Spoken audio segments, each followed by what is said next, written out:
Then next disqualification in the constitution is mentioned as a person who is of unsound mind.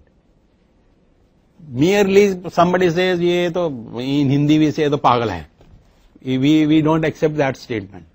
It has to be a declaration by the competent court. There is an lunacy act and there is a procedure prescribed.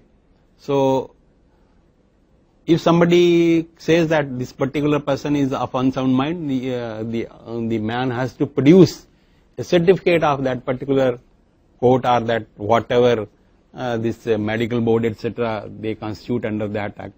A certificate has to be produced. Then next in the absence of the certificate we will not treat him as a person of unsound mind.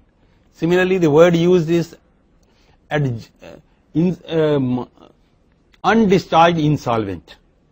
See, in the first one it's very clearly the Supreme Court has the Constitution itself has said declared so by the competent court. But in the case of undischarged insolvent, the only word they have used is undischarged insolvent.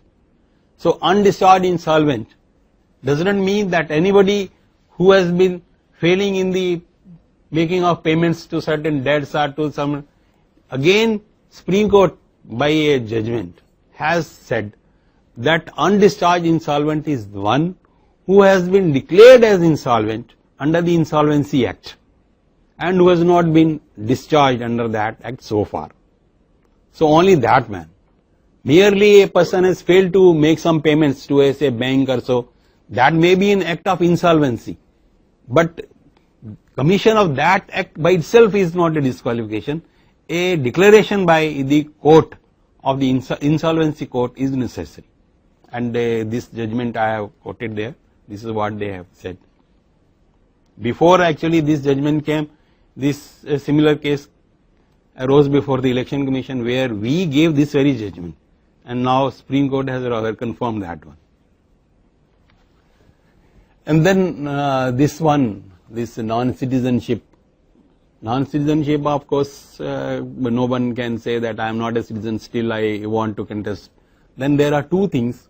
Then a person may be a citizen of India, but still he may be under acknowledgement of allegiance to a foreign state or adherence to a foreign state.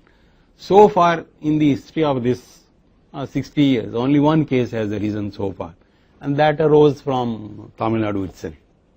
There was one MLA by the name of Mr. K.S. Haja Sharif.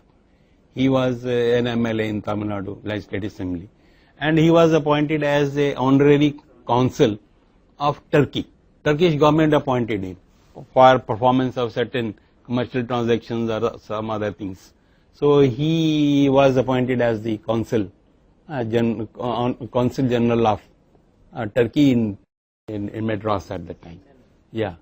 So the question arose whether he is acknowledging any allegiance or adherence to this Turkish state. Then that question came before the Election Commission because he was a sitting MLA. So we have to decide. Then we said yes, after studying what are his functions, what he has to do as a Turkish consul. So we said yes, by acceptance of this particular office, he has shown his allegiance to adherence to the Turkish state, so he is disqualified. He went to the Madras High Court, and then of course Madras High Court upheld our decision. So far this is the only case on this particular issue.